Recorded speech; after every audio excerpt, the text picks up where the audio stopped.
Hello and welcome everyone to yet another episode of SwiftUI from scratch. Today we will be taking a look on how to use the addState property wrapper, if statements, and finally switch statements. This knowledge will help you with making your views more dynamic and interactive for the user. Let's get to coding. The best way to showcase the addState property wrapper is to use it on an actual example.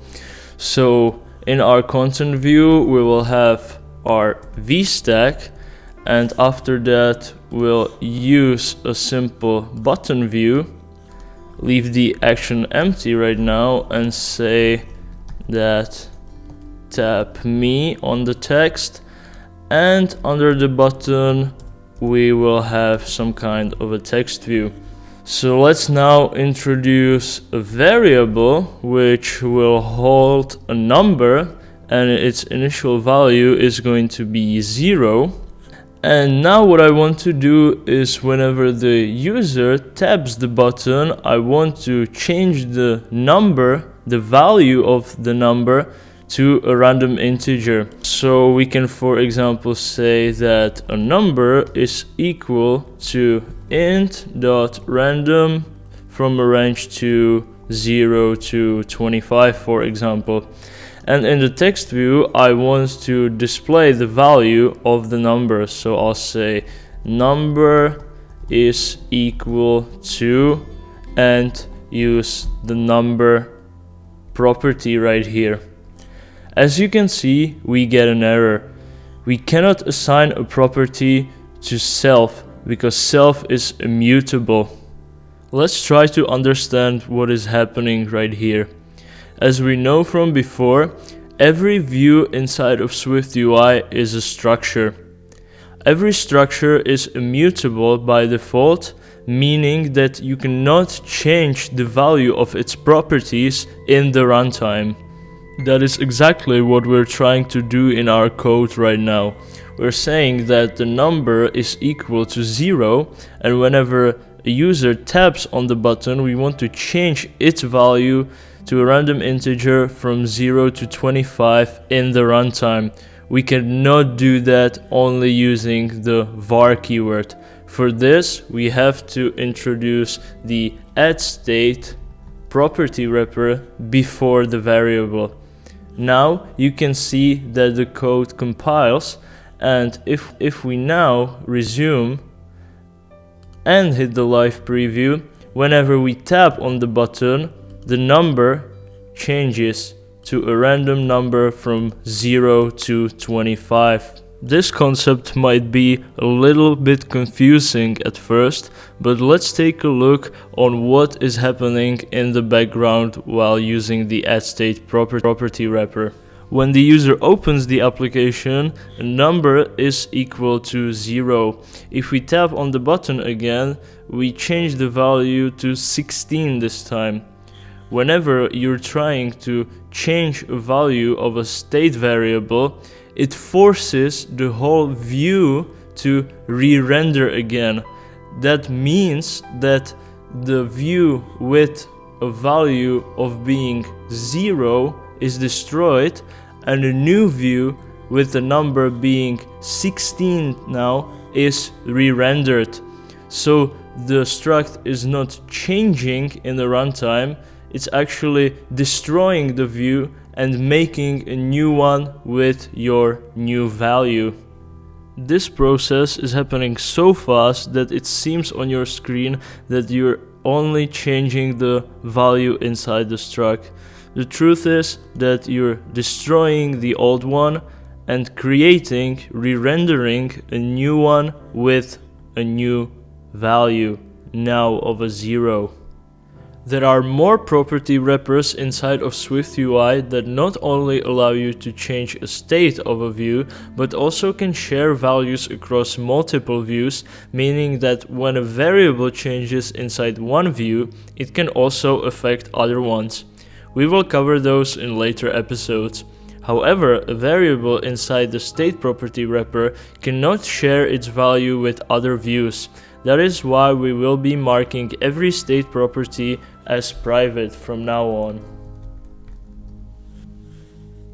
The addState property wrapper can be used on any basic data type, such as numbers, strings, booleans, or even colors.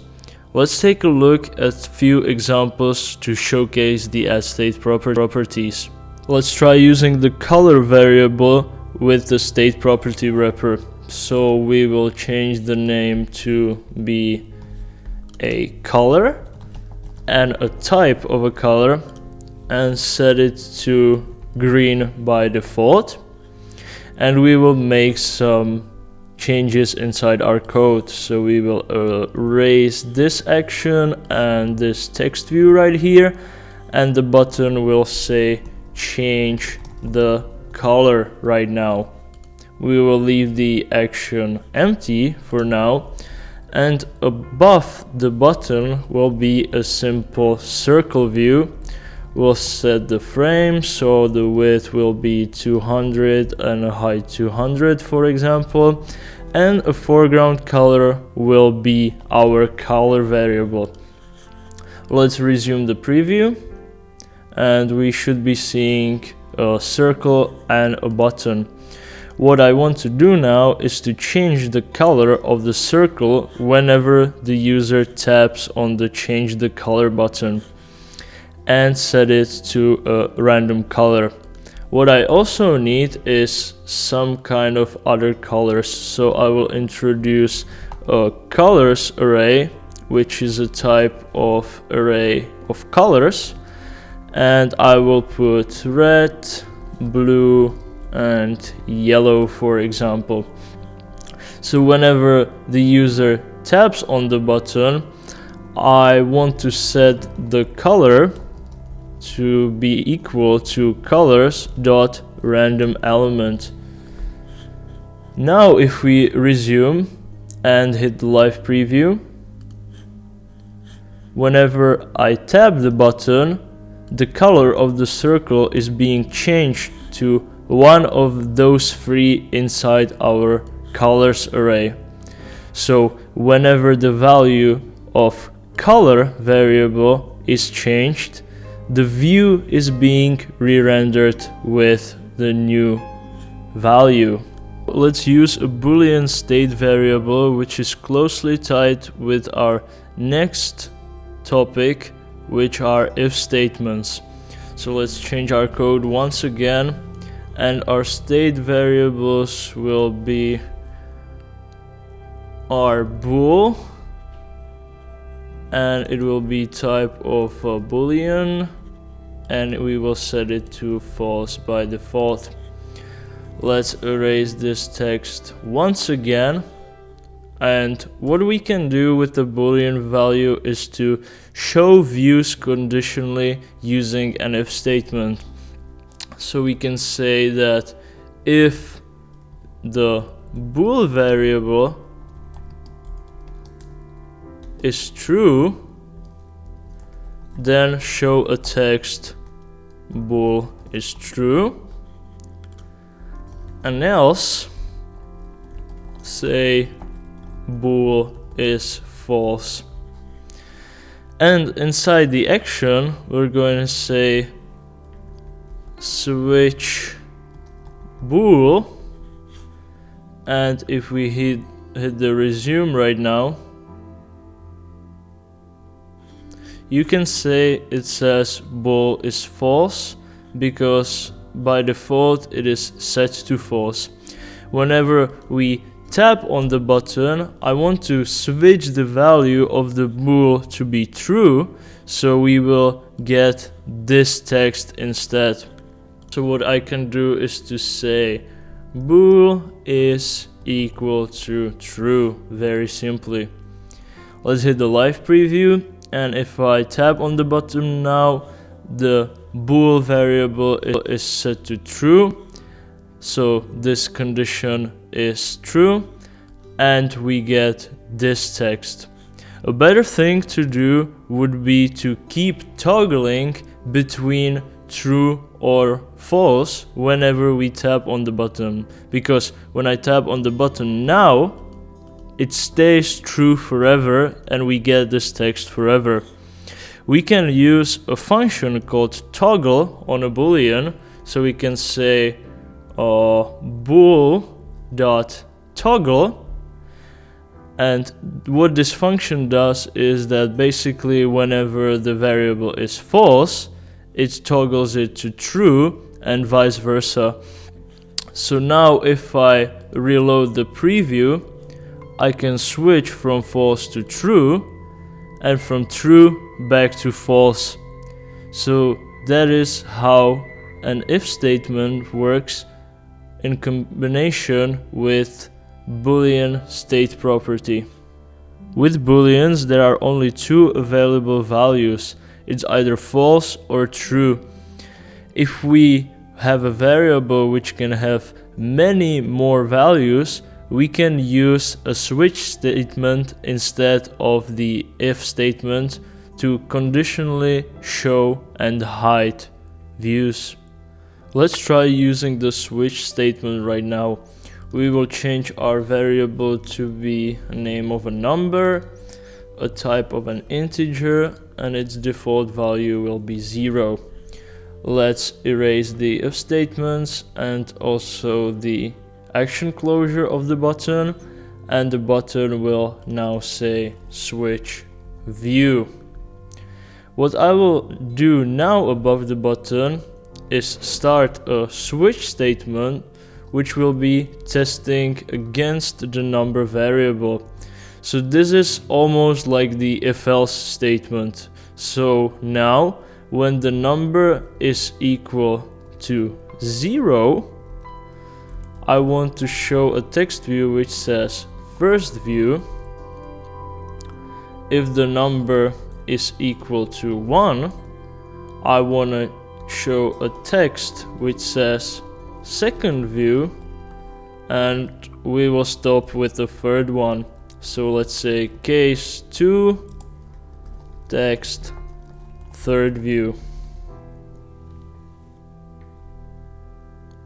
Using this, we get an error which says that the switch must be exhaustive, meaning that it must cover all the options.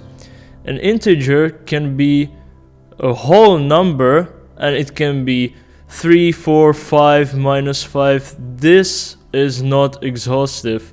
So what we will do now, instead of using the case of 2, you will use the default.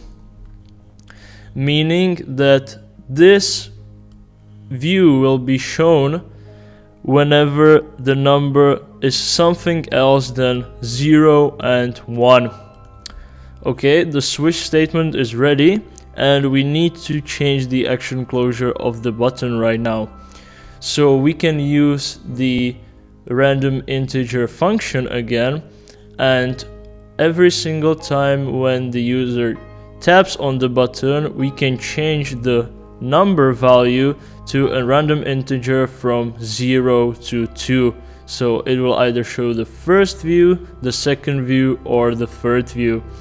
Let's try doing that right now. We'll say that the number is equal to int.random in range of 0 to 2. If we resume right now and hit the live preview, by default we have our first view because the number is equal to 0, and we're having this case right here. If we tap on the switch view button, the random integer was 2 in this case, which is the default closure, and we get the third view. And we can switch views conditionally like this using the switch statement. Alright guys, thank you so much for watching this video. I hope you've learned something today. And also, if you want to check the code from this video, also with free exercises on the topic on our GitHub, be sure to visit the link down in description. And also be sure to subscribe if you want to see part 7 of SwiftUI from scratch. See you soon!